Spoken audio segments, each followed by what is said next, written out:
Welcome to the Babs Micheal Show.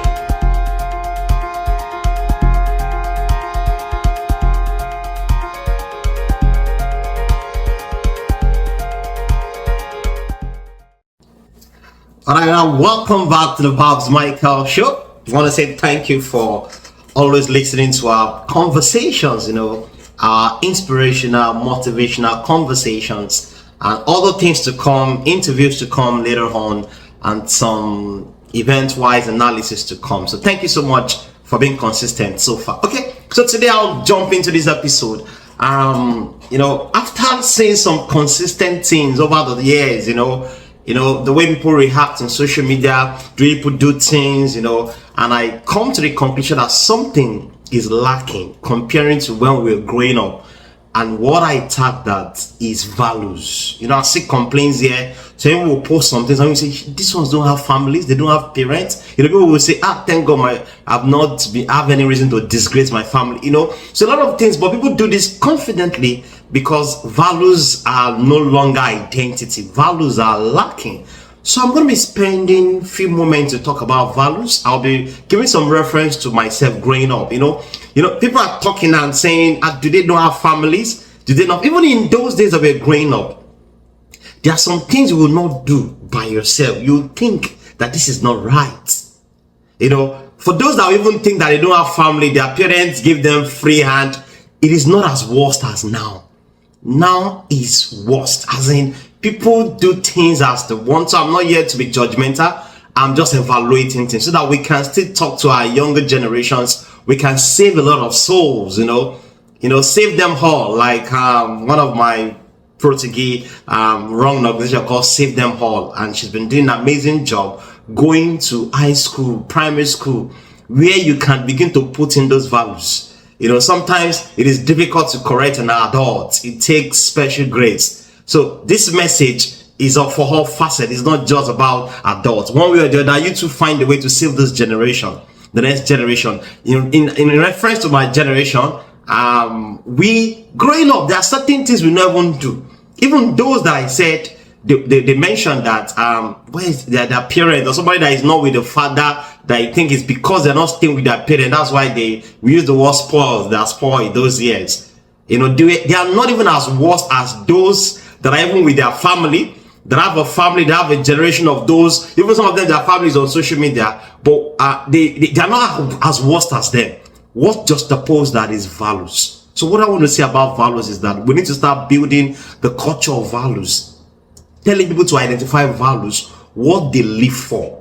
When I was growing up, there are some things I can't do. My family nature cannot even allow me to do it. That's about learning from the family. And personally, there are some things that I was influenced to do that is not normal. I remember when I was in GSS3, in way back in Nigeria, in a high school. I think GSS3 should be what grade level now? Maybe 6th grade, if I'm right. Maybe 6th grade. Yeah, I think so. And we had to write junior WAEC exams. We're supposed to pay for what we call projects. I've been given the money, maybe PTA money. PTA money in those days. A friend, so one day they opened gates in school, maybe some things were happening, so they said we can play around. I just followed some friends, they went to a game house. I've never played game before in my life, but that day I was inspired. I learned how to play Mortal Kombat, Street Fighter, forward back. They started teaching me. I got Jota, I was writing it down. And do you know that I was spending the PTA money gradually. I was addicted to that game and I spent the money. What is not me normally? I finished that money and I couldn't attend project because I didn't pay for PTA. I'll be running away from class. When my brother got to know, my brother was in a senior class. My brother got to know, reported at home. I was, they beat me. I was, auto correction. I was, I don't want to use that term. Because that's not what I was known for, but I was influenced. After seeing that pain that day, I said, no, I will not go back to that. Just give an example of growing up. Those are listening to talk less of other things. I cannot just find myself going anywhere, anyhow. But I think those values have changed. So what is the call? The call is that we need to begin to tell people, younger people, to identify what values, what they should stand for, so that they cannot be influenced wrongly. I've talked to a lot of young people. I see that what inspired them to do something is because of their identity on social media. They wanted to just impress. I read or listened to a podcast where somebody said, if you cannot enjoy life without social media, then you are not, if you cannot enjoy life without posting everything you want them to see, then something is wrong. And that's how our young people are living now. They do things because they want to be known in the social media. They want to see their friends. They want to influence others to see what they're doing. You know, that could be a wrong way. And that's why many of them are doing wrong thing. They just want to do something. They can borrow money to do something so that they can post and see.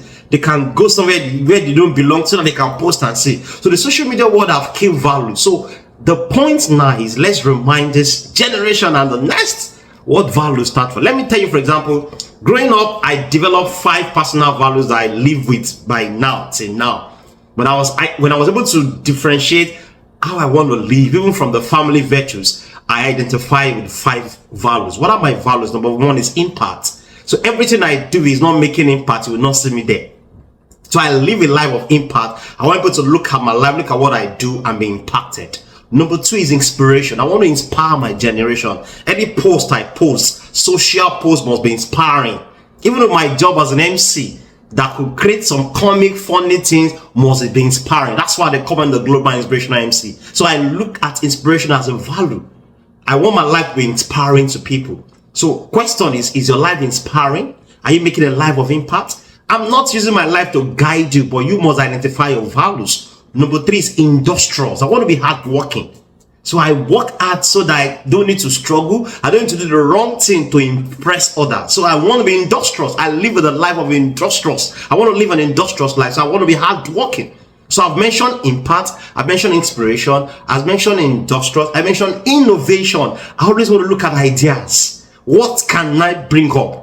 So when others are thinking of how to impress, what ideas? Those are the things I give birth to. A lot of things that I do with my NGO, with my foundation, with different projects. They're just ideas, innovations. I want to keep thinking of what to do to better the life of people. And the last one is integrity. I grew up struggling with integrity. So I understand. So, and ever since I see the pain of not having integrity, I've made up my mind that integrity will be my watchword. So these are my own core values, and I live with them day by day. I remember when I was growing up, even when I was trying to make impact, you know, I've been able to struggle with integrity. I remember I had to go and borrow money for drinks sometimes ago. Drinks for a program that is not my money. Most times I have questions with integrity. It is not even for my own personal use. I get money from people, I did not return it because I'm trying to do programs. I'm trying to give scholarship with money that I borrowed. That's when I was growing up. So it's one of my challenge that I now teach younger persons coming up now that want to impart. I tell them, you know, don't borrow money to do it. Don't do more than what you are capable of doing. At that time we did a big conference. Everybody have gone and they were praising me. Babs, that was a big program. I had money to balance. I was running up and down. So that kind of a person, now if I go back, you know, I believe I've been able to rewrite my stories with the person over time. But that kind of a person, no matter how I've changed, if I go back to something, she might not trust me any longer. So that's why I now begin to rewrite my life of integrity by making some personal decisions. So values are important. So you must decide, what values do you want to live for? For me, the 5 heights: inspiration, innovation, impact, industrious, and integrity. I want to live this life. So everything I'm doing, I checkmate. Am I on that right track? So if you define values for yourself, they will guide you. They will make you make the right decisions, and they will make you live a life of fulfillment without feeling belonging, you know, trying to join, trying to influence, trying to see people, you know, you just want to be there so that people can validate what you are doing. You don't need to live a life of validation. You got to live a life of values. I said again, you do not need to live a life of validation. You have to live a life of values. When you live a life of values, people will validate you, even without you requesting for their validation. And that is what we need to do. That is what we need to tell this generation and the next. Live a life of values. Have values that guide you. That will affect what you post out there, what you do, who are your friends, what you stand for, everything we do. And I think all those things will now they will reduce. The pressure we see on social media, all those kind of things that are happening will reduce if we all live the life of values. So I want to thank you for seeing this video to the end. So the chat for today: live a life of value. and people will validate you, people will respect you, and you also will feel fulfilled with your life. Thank you for listening to this episode. I remain your host, Babs Micheal. I'll see you next time. Bye-bye for now. Thank you for watching the Babs Micheal Show. Don't forget to subscribe and follow us on all our social media. See you next time.